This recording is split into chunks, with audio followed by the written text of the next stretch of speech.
Thank you sa mga ginawa nyo. Maraming masayang bata. Maraming salamat. You know what's up? Another day, another utang here. Kakatapos lang nung ginanap natin na feeding program / Christmas party para sa mga kabataan dito sa Napin na edad 12 years old pababa. So kahit baby pa, may mga baby na kanina pumunta kasama yung mga nanay nila. So enjoy. Medyo nakakapagod kasi actually halos wala akong tulog. Naghalo yung excitement and syempre kaba din kasi syempre ang hirap i-handle ng mga bata. So yun, halos hindi tayo nakatulog kasi kailangan maaga tayo dito sa venue kasi dineliver yung madaling araw. So kailangan habang fresh pa, matagtad yung mga manok, maluto na siya kaagad. So para hindi masira, hindi ma-contaminate yung karne. So yun. Actually, itong feeding program natin, yearly na natin to ginagawa halos pero hindi ganito ka-grande, hindi ganito ka-bumba. Last year, ginawa natin to, yun yung unang-unang documented natin na pakain, pero sa mga homeless natin pinamigay. So, umikot tayo sa kalye ng Taguig, lumagpas tayo sa Parañaque, namigay tayo sa mga homeless, yung alam natin na halos hindi talaga nila maramdaman yung Pasko sa buhay nila. So, ginagawa naman natin to para kahit paano naramdaman ng mga taong nalalapitan natin na party pa din sila ng selebrasyon ng Kapaskuhan at Bagong Taon. Kasi lahat naman tayo deserve natin na makapagsaya kahit paminsan-minsan. So, ngayong taon, nag-come up tayo sa idea na magpakain ng 100 bata. Yun, yung idea na yun, hindi talaga siya pa-feeding. Kahit yung program natin is Feed the World, Let Them Know It's Christmas Time.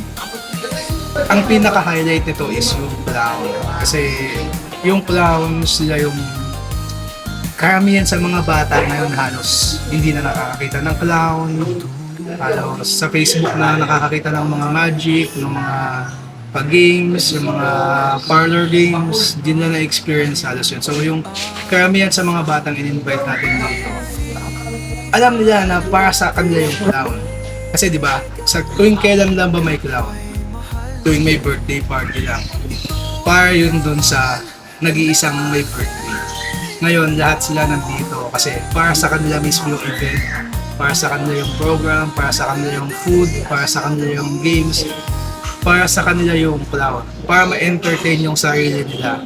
Kasi usually talaga pag may clown, may birthday party, ang ine-entertain dyan yung may birthday. So, natawag ng mga contestants, mga kalaro niya, yun, para ma-entertain yung may birthday, para memorable yung birthday sa kanya. Ngayon, ito, yung ginawa natin ngayon is magiging memorable sa kanila na maisip nila na paglaki nila, maaalala nila yung mga bagay na may nangyaring event na ganito para sa kanila mismo, para sa kanilang magkakapitbahay dito sa Napindan, sa Taguig.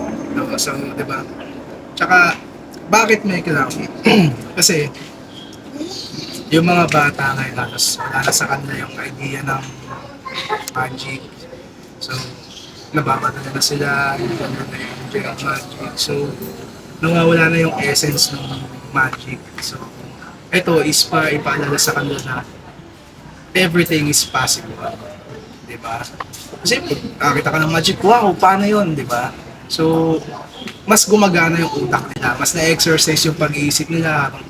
Paano kaya yung ginagawa? So, possible pala yun, gano'n, diba? Mga ganun bagay. So, yes, at dahil possible yung pinag-uusapan natin, hindi magiging posible yung nangyaring Christmas party kung hindi dahil sa tulong ng mga kaibigan natin, ng mga nag-effort, mga naglaan ng oras nila, nagbigay ng tulong, nagpaabot ng tulong para sa mga kabataan. Then syempre, actually kasama natin sila sa video na to, sa pagpapakain na to, kasama natin sila, nag-effort sila pumunta dito, nagbalot, yun.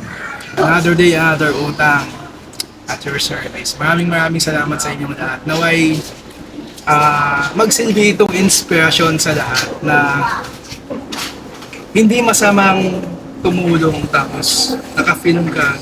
Actually, pinifilm natin kasi nagbablog tayo. Hindi natin to pinifilm sa